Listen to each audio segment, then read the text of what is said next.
Selamat pagi anak-anak, masih bertemu dengan Pak Raid dalam pelajaran Fisika kelas 12. Di pertemuan kita hari ini, kita akan mempelajari bab baru yaitu tentang teknologi digital.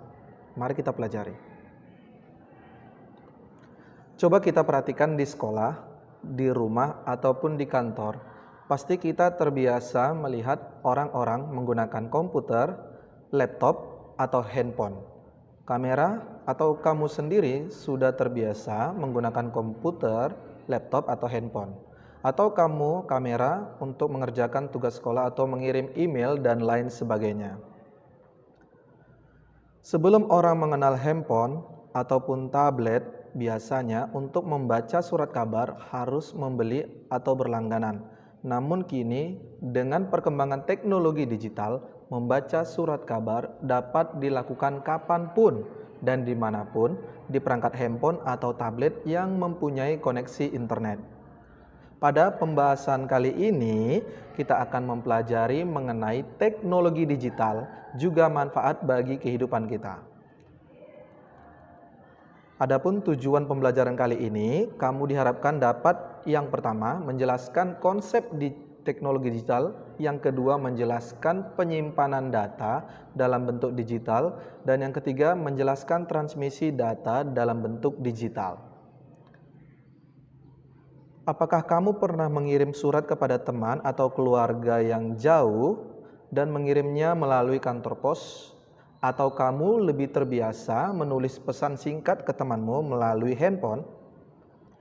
Nah, orang tuamu dulu mungkin sering berkirim surat melalui kantor pos, menelepon dengan telepon rumah, mengambil gambar dengan kamera. Kini, berbagai perkembangan yang terjadi memang cukup menakjubkan, khususnya dalam bidang teknologi, terutama dalam hal informasi dan komunikasi. Teknologi informasi yang tadinya dikenal dengan teknologi komputer beserta perangkat elektronik lainnya menjelma menjadi satu dalam perpaduan kemampuan. Kita dapat mengirim pesan sekaligus mengambil gambar dan berbicara ke orang lain dalam satu perangkat saja. Dulu orang sering mengetik laporan ataupun tulisan dengan menggunakan mesin tik dan tulisannya hanya hitam saja. Namun kini mengetik kita sudah biasa menggunakan laptop atau komputer, bukan hanya teks tapi gambar pun dapat kita masukkan dan dapat memilih teks yang kecil, besar, berwarna hitam ataupun berwarna variatif. Apakah teknologi digital hanya memacu pada penggunaan komputer, internet, sosial media, dan e-commerce saja? Istilah teknologi itu sendiri sebenarnya dapat diartikan secara luas dengan segala entitas, benda, atau sistem terpadu yang biasa digunakan untuk mempermudah pekerjaan manusia dalam menciptakan suatu nilai. Sementara pengertian digital itu sendiri yang paling umum adalah menggunakan nilai diskrit atau kode biner dalam peralatan elektronik. Sistem digital merupakan bentuk perkembangan dari sistem analog sebagai sistem digital menggunakan urutan angka untuk mewakili informasi dan tidak seperti sinyal analog. Sinyal digital bersifat non-continuous. Secara garis besar, sistem digital memiliki kode dalam bentuk binari yang besar atau kecil nilainya diukur oleh jumlah bit atau yang disebut juga dengan bandwidth. Karena jumlahnya atau bit akan berpengaruh pada akurasi daripada sistem yang berbasis digital. Contohnya, alat yang mengandalkan sistem digital adalah MP3 player, DVD player, dan kamera digital. Sinyal digital dan analog dan tentu saja peralatan yang berkaitan dengan itu pada umumnya tidak saling kompatibel. Hal ini mengharuskan hubungan antara analog ke digital dan digital ke analog yang membutuhkan proses konversi ini. Akan membantu kita dalam penggunaan peralatan yang berbasis analog dan digital dalam keseluruhan sistem komunikasi. Adapun komponen-komponen utama yang mengkonversikan sinyal analog ke sinyal digital dapat diilustrasikan melalui gambar berikut ini.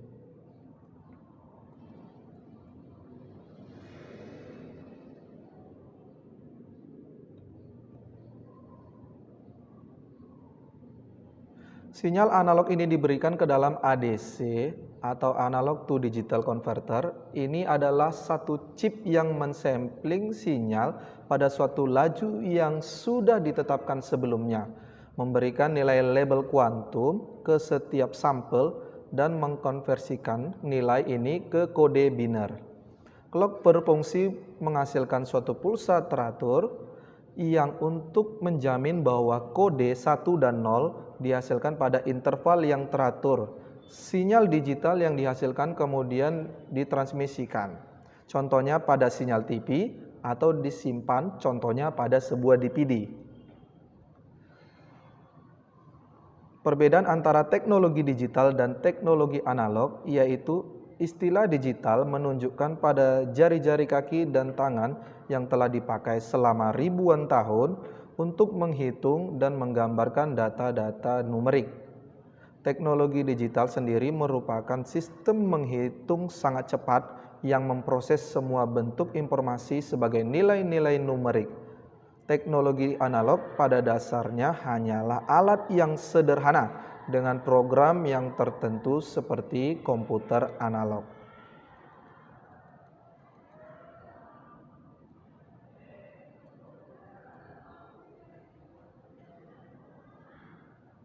Apakah kamu suka foto selfie dengan handphone? Dan tiba-tiba ada peringatan bahwa gambar kamu tidak bisa disimpan ke dalam handphone? Masalah itu biasanya terjadi karena memori internal atau memori eksternal di handphone sudah penuh, sehingga tidak bisa lagi menyimpan gambar. Atau untuk lebih jelasnya kita pelajari materi kedua ini mengenai penyimpanan data digital. Lalu, apa itu memori internal dan memori eksternal? Memori internal adalah memori yang dapat diakses secara langsung oleh prosesor. Dalam hal ini yang disimpan di dalam memori utama dapat berupa data atau program. Fungsi dari memori utama sendiri adalah yang pertama, menyimpan data yang berasal dari piranti masukan sampai data dikirim ke ALU atau Arithmetic and Logic Unit untuk diproses. Yang kedua, menyimpan data hasil pemrosesan ALU sebelum dikirimkan ke piranti keluaran, menampung program atau instruksi yang berasal dari piranti masukan atau piranti pengingat sekunder. Pengingat sekunder ya. Jenis-jenis memori internal yaitu ROM atau Read Only Memory dan RAM atau Random Access Memory. Kita akan bahas ROM atau Read Only Memory. ROM adalah perangkat keras pada komputer berupa chip memori semikonduktor yang isinya hanya dapat dibaca. Jenis memori ini datanya hanya bisa dibaca dan tidak bisa ditulis secara berulang-ulang. Memori ini berjenis non-volatile, artinya data yang disimpan tidak mudah menguap atau hilang walaupun catu dayanya dimatikan.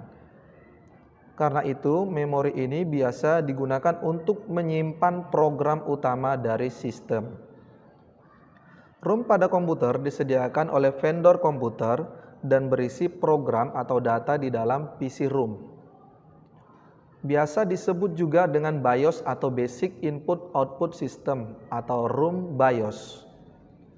Instruksi dalam BIOS inilah yang akan dijalankan oleh mikroprosesor ketika komputer mulai dihidupkan.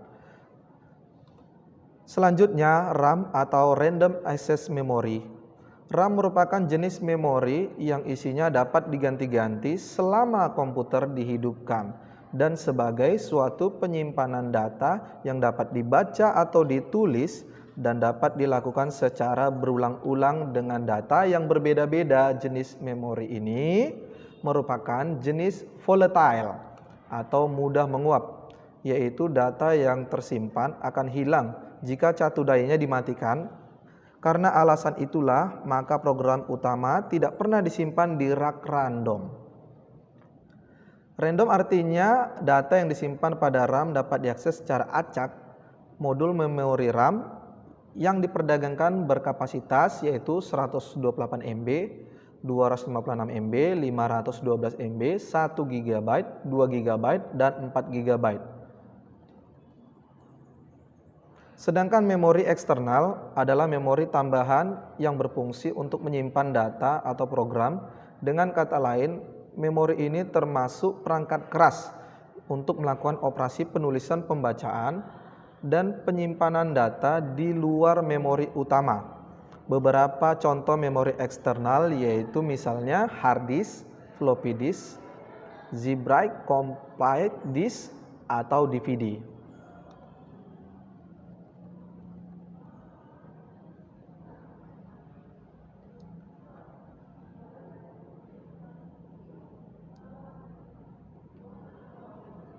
Di bagian transmisi data ini, kita akan mempelajari pengetahuan dasar mengenai bilangan yang biasa digunakan pada sistem digital, yaitu bilangan desimal biner, oktal, dan heksadesimal.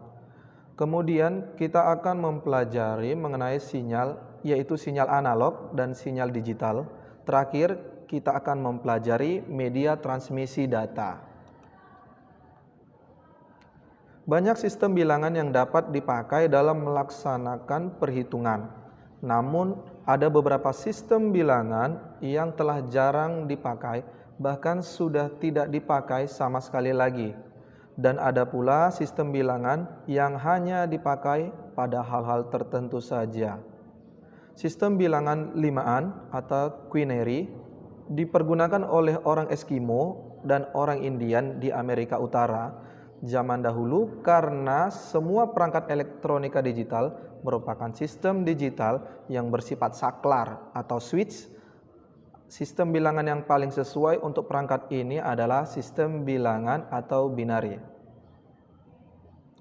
Kemudian dalam mengkonversi bilangan biner ke bilangan oktal atau heksadesimal dan sebaliknya, membuat bilangan oktal dan heksadesimal juga banyak dipakai dalam dunia digital, terutama pada proses pengkodean. Ada 4 basis yang sering digunakan.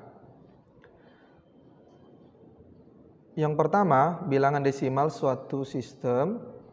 Bilangan desimal merupakan bilangan yang biasa digunakan oleh manusia dalam berhitung. Sistem bilangan yang terdiri dari 10 angka atau lambang, yaitu 0, 1, 2, 3, 4, 5, 6, 7, 8, 9. Sistem bilangan desimal disebut juga sebagai sistem bilangan basis 10 karena memiliki anggota angka atau lambang sebanyak 10 buah. Ciri suatu bilangan desimal adalah adanya tambahan subscript dash atau 10 di akhir bilangannya. Namun bilangan tanpa subscript apapun juga dapat dikatakan sebagai bilangan desimal. Contohnya, 421 desimal sama dengan 421 basis 10 sama dengan 421. Untuk mengkonversi bilangan bulat desimal ke bilangan biner dilakukan dengan cara membagi secara berulang-ulang bilangan desimal tersebut dengan angka 2 sampai bilangan desimal tersebut tidak dapat lagi dibagi. Sisa dari setiap pembagian merupakan hasil bit yang didapat untuk pembagian bilangan pecahan yang dilakukan dengan cara mengalihkan bilangan pecahan tersebut secara berulang-ulang dengan angka 2 sampai hasil kalinya sama dengan 0 atau hasilnya berulang. Bilangan di depan koma atau keril dari hasil perkalian adalah hasil bit yang didapat. Contohnya 625 desimal sama dengan titik-titik biner. Jadi 625 dibagi 2 sama dengan 312 sisa 1. Kemudian 312 dibagi 2 sama dengan 156 sisanya 0. 156 dibagi 2 sama dengan 78 sisa 0. 78 dibagi 2 sama dengan 39 sisa 0. 39 dibagi 2 sama dengan 19 sisa 1. 19 dibagi 2 sama dengan 9 sisa 1. 9 dibagi 2 sama dengan 4 sisa 1. 4 dibagi 2 sama dengan 2 sisa 0. 2 dibagi 2 sama dengan 1, sisa 0, dan 1 dibagi 2 sama dengan 0. Walaupun hasilnya 0,5 ya.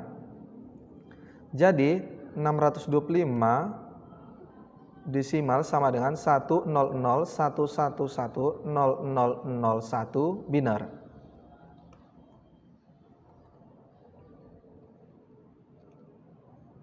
Sistem bilangan biner merupakan sistem bilangan berbasis 2. Pada sistem bilangan ini hanya dikenal 2 lambang, yaitu 0 dan 1. Digit bilangan biner dinamakan binary digit atau bit. 4 bit bilangan biner dinamakan nibble. 8 bit dinamakan byte.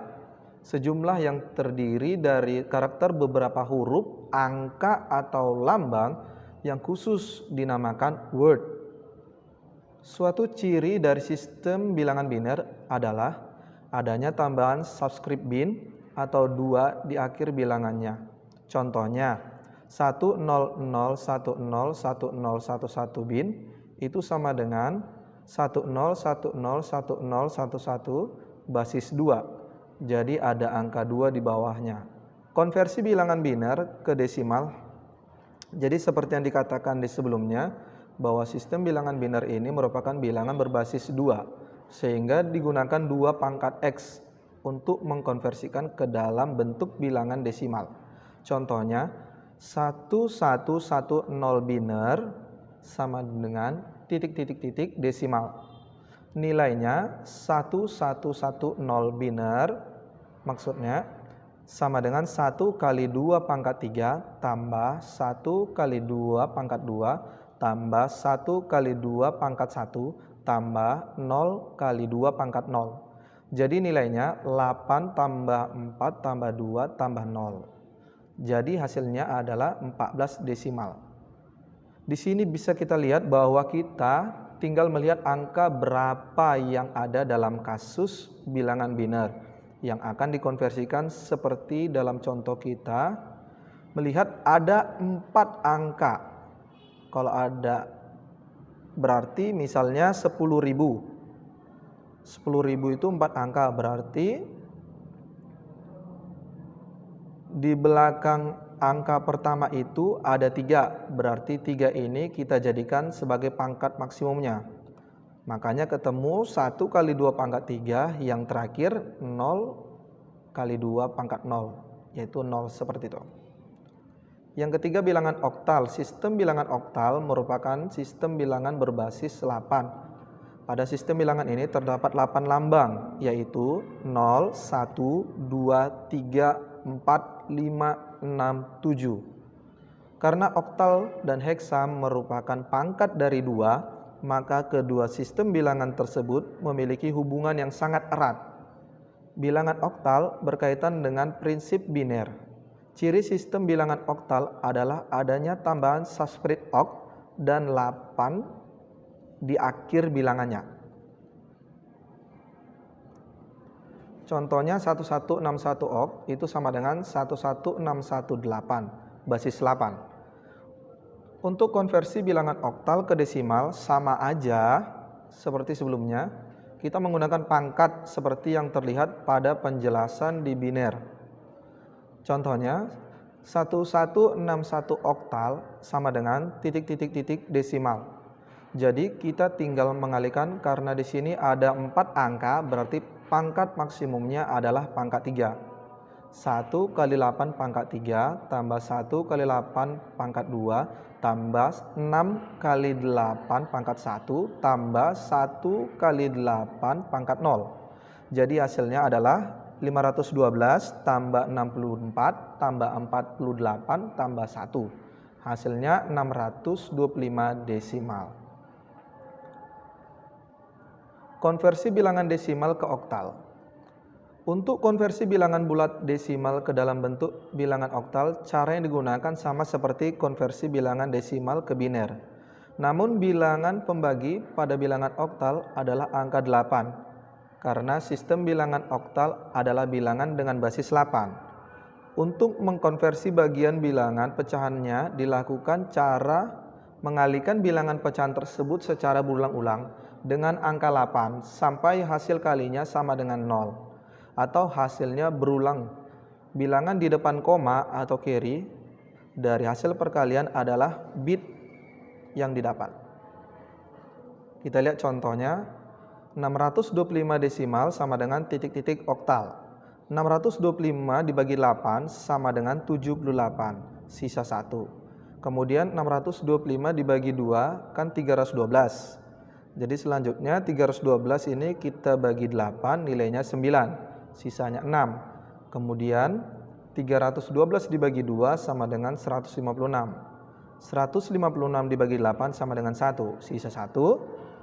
Kemudian 156 dibagi 2 sama dengan 78. 78 dibagi 8 sama dengan 0, sisa 1. Jadi 625 pangkat desimal maksudnya sama dengan 1161 oktal. Untuk konversi bilangan oktal ke biner, jadi mengkonversikan bilangan oktal ke biner ini caranya lebih mudah dibandingkan dengan mengkonversikan bilangan oktal ke bilangan desimal, yaitu dengan cara mengkonversikan setiap satu digit bilangan oktal ke dalam bentuk 3 bit binernya, contohnya 1161 oktal sama dengan titik-titik biner. Jadi angka 1 yang pertama ini kan kalau kita ke biner 001, kemudian angka 1 yang kedua kita ubah ke biner nilainya 001 juga, angka 6 kita ubah ke biner nilainya 110 karena 1 kali 2 pangkat 2 sama dengan 4, tambah 1 kali 2 pangkat 1 sama dengan 2, ditambah 0 kali 2 pangkat 0 itu sama dengan 0. Berarti 4 tambah 2 itu sama dengan 6. Hasil bilangan oktalnya 1161 itu adalah 10011110001. Selanjutnya bilangan heksadesimal. Sesuai namanya, sistem bilangan heksadesimal ini merupakan sistem bilangan basis 16. Penerapan format heksadesimal banyak digunakan pada penyajian lokasi memori, penyajian isi memori, kode instruksi, dan kode yang mempresentasikan alfanumerik dan karakter non-numerik. Pada sistem bilangan ini terdapat 16 lambang, yaitu angka 0, 1 sampai 9, dilanjutkan dengan A, B, C sampai F. Ciri bilangan heksadesimal ini adalah adanya tambahan subscript hex atau 16 di akhir bilangannya. Contohnya mengkonversikan bilangan heksadesimal ke dalam bilangan desimal. 271 heksadesimal itu sama dengan 2 kali 16 pangkat 2 tambah 7 kali 16 pangkat 1 ditambah 1 kali 16 pangkat 0. Nilainya sama dengan 512 tambah 112 tambah 0 sama dengan 625 desimal.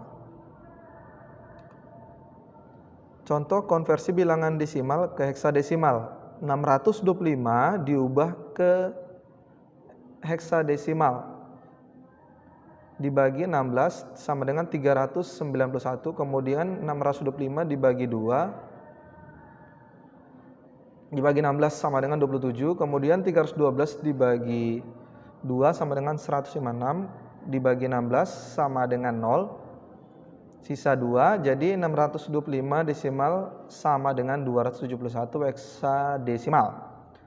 Untuk mengkonversikan bilangan heksadesimal ke biner dan sebaliknya sama dengan cara mengkonversikan bilangan oktal ke biner dan sebaliknya juga selanjutnya. Sinyal analog dan sinyal digital. Sinyal analog adalah sinyal data dalam bentuk gelombang yang kontinu yang membawa informasi dengan mengubah karakteristik gelombang. Dua parameter karakteristik terpenting yang dimiliki oleh isyarat analog adalah amplitudo dan frekuensi. Isyarat analog biasanya dinyatakan dengan gelombang sinus seperti pada gambar berikut. Kemudian sinyal digital. Sinyal digital merupakan sinyal data dalam bentuk pulsa yang dapat mengalami sinyal. Jadi sinyal digital hanya memiliki dua keadaan, yaitu 0 dan 1, sehingga tidak mudah terpengaruh oleh draw atau noise. Tetapi transmisi dengan sinyal digital, perubahan yang tiba-tiba dan mempunyai besaran 0 dan 1, dan Sinyal digital juga disebut dengan sinyal diskrit. Teknologi digital juga memiliki kelebihan yang tidak dimiliki oleh teknologi digital. Sinyal analog diantaranya yaitu yang pertama, penggunaan yang berulang-ulang terhadap informasi tidak mempengaruhi kualitas dan kuantitas informasi itu sendiri. Yang kedua, informasi dapat dengan mudah diproses dan dimodifikasi ke dalam berbagai bentuk. Yang ketiga, dapat memproses informasi dalam jumlah yang sangat besar dan mengirimnya secara interaktif. Yang keempat, untuk menyimpan hasil pengolahan sinyal digital lebih mudah dibandingkan sinyal analog. Yang kelima, lebih kebal terhadap noise karena bekerja pada level 0 dan 1. 6, lebih kebal terhadap perubahan temperatur. Dan yang terakhir, lebih mudah memprosesnya. Media transmisi data. Yang pertama, kawat tembaga. Yang kedua, twist paid cable atau kabel pasangan terpilin. Yang ketiga, kabel koaksial. Yang keempat, kabel serat optik. Yang kelima, nirkabel atau wireless. Sekarang yang akan kita bahas, nirkabel atau wireless. Dari arti dapat dikatakan bahwa wireless adalah tanpa kabel. Dalam hal ini adalah melakukan hubungan telekomunikasi dengan menggunakan gelombang elektromagnetik sebagai pengganti kabel. Saat ini teknologi wireless berkembang dengan pesat. Secara kasat mata dapat dilihat dengan semakin banyaknya pemakaian telepon seluler atau handphone. Jadi selain itu, perkembangan teknologi wireless juga digunakan untuk akses internet. Wi-Fi merupakan salah satu varian teknologi komunikasi dan informasi yang bekerja pada jaringan dan perangkat WLANS.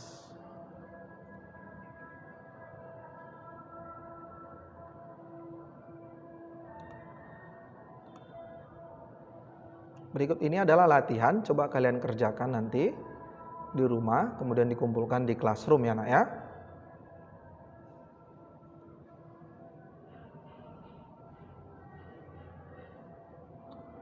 Oke, mungkin itu aja dulu pembahasan kita tentang teknologi digital. Semoga kalian dapat memahaminya. Sampai jumpa di pertemuan selanjutnya. Bapak sudahi. Selamat pagi.